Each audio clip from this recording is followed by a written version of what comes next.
ఈ ప్రొడక్ట్ వచ్చేసి robotic vacuum cleaner అండి. మన ఇంట్లో ఉన్న డస్ట్‌ని క్లీన్ చేయాలన్నా, మాప్ చేయాలన్నా ఇది ఆటోమేటిక్‌గా చేస్తూ ఉంటది. ఫ్రంట్‌లో వచ్చేసి మీకు పవర్ బటను, హోమ్ బటన్ వచ్చాడు. అండ్ బ్రాండింగ్ వచ్చేసి ఐలైఫ్ అండి. ఇంకా బ్యాక్ సైడ్ వచ్చేసి మీకు వీల్స్, బ్రషెస్, మాపింగ్ క్లాత్ ఇచ్చాడు. అండ్ సెన్సార్స్ కూడా. మనం ఎప్పుడైతే మాప్ పెట్టాలనుకుంటున్నామో అప్పుడు ఈ క్లాత్‌ని కొంచెం తడిపి పెడితే ఇది ఆటోమేటిక్‌గా మాపింగ్ చేస్తూ ఉంటది.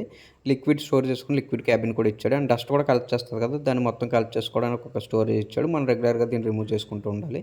ఫిల్టర్స్ కూడా క్లీన్ చేసుకోవాలండి.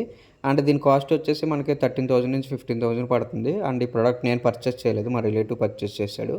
సో, జస్ట్ మీకు ప్రొడక్ట్ చూపించాలని చెప్పి నేను వీడియో అప్లోడ్ చేస్తున్నాను. అండ్ ఇది ఆటోమేటిక్‌గా ఆబ్జెక్ట్‌ని డిటెక్ట్ చేసి డైరెక్షన్ చేంజ్ చేసుకుంటది. అండ్ స్టెప్స్ వెళ్ళినప్పుడు కింద పడిపోకుండా ఫాల్ ప్రొటెక్షన్ కూడా ఉంది. అండ్ ఇది యాప్ కనెక్ట్ చేసుకొని మన మోడ్స్ కూడా చేంజ్ చేయొచ్చు. అంటే ఒక పర్టిక్యులర్ ఏరియా క్లీన్ చేయాలంటే స్పాట్ మోడు, లేదా ర్యాండమ్‌గా వెళ్ళాలంటే ఆటోమేటిక్ మోడు, లేదా స్పైరల్ మోడు అలా డిఫరెంట్ మోడ్స్ కూడా ఉన్నాయి. Thanks for watching.